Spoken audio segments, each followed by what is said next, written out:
Les ponts thermiques représentent 30 à 40% des déperditions par les parois d'un immeuble. Choc propose des rupteurs qui améliorent l'isolation des bâtiments en réduisant jusqu'à 75% les déperditions. Un rupteur, techniquement, c'est composé d'un corps isolant, d'armature, qui reprennent en fait les différentes sollicitations structurelles d'un bâtiment. Un rupteur se situe dans la jonction de la dalle et du balcon.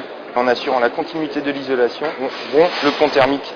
On traite aussi les acrotères et toutes les parties saillantes d'un bâtiment plus généralement. Techniquement, il faut imaginer de ce côté-là les armatures de votre dalle, votre mur, l'isolant extérieur, ici le balcon. Donc si vous n'avez pas de rupteur, vous avez directement ici une liaison bétonnée, ce qui fait qu'à cet endroit-là, vous avez effectivement une déperdition d'énergie. Le fait d'avoir les armatures de façon tout à fait classique du balcon et de la dalle, avec un espace d'une douzaine de centimètres, vous permet de positionner un rupteur et de couper la déperdition de température à cet endroit-là. Le rupteur Ruterma, développé à l'origine pour l'isolation par l'extérieur, a été repensé pour créer un modèle destiné à l'isolation par l'intérieur. Une construction, ça peut être béton, ça peut être maçonné, avec le mur extérieur. Vous avez à l'intérieur un isolant, donc là pour la circonstance type placo, mais ça peut être autre. La dalle et l'isolant de l'étage du dessus.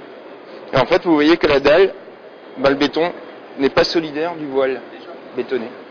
Et on a effectivement une continuité de l'isolation à cet endroit-là. Les économies d'énergie liées à la pose de rupteurs sont significatives. Tous les modèles que nous avons aujourd'hui sont sous avis technique du CSTB, sur lesquels sont clairement indiqués à chaque fois le côté balcon par opposition au côté dalle, sur lesquels figurent des instructions de montage qui sont extrêmement claires et très simples. Et bien sûr, à chaque fois, la désignation du type de produit. Une des nouveautés, c'est ce petit module donc, qui s'appelle ES pour éléments sismiques. En le combinant de cette façon-là avec les modèles pour balcon, on est aujourd'hui conforme à la réglementation sismique française.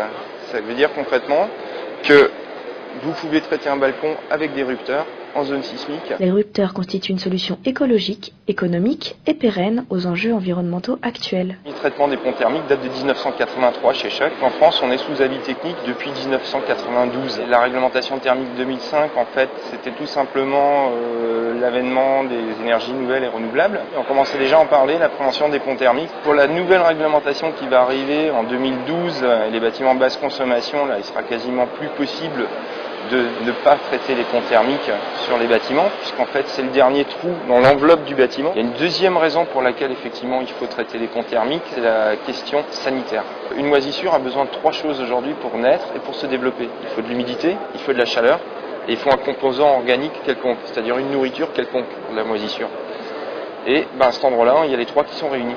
Ce qui fait que si aujourd'hui on ne traite pas les ponts thermiques, on va volontairement dans les bâtiments faire circuler des moisissures qui aujourd'hui sont responsables de près de 30% des allergies à l'intérieur.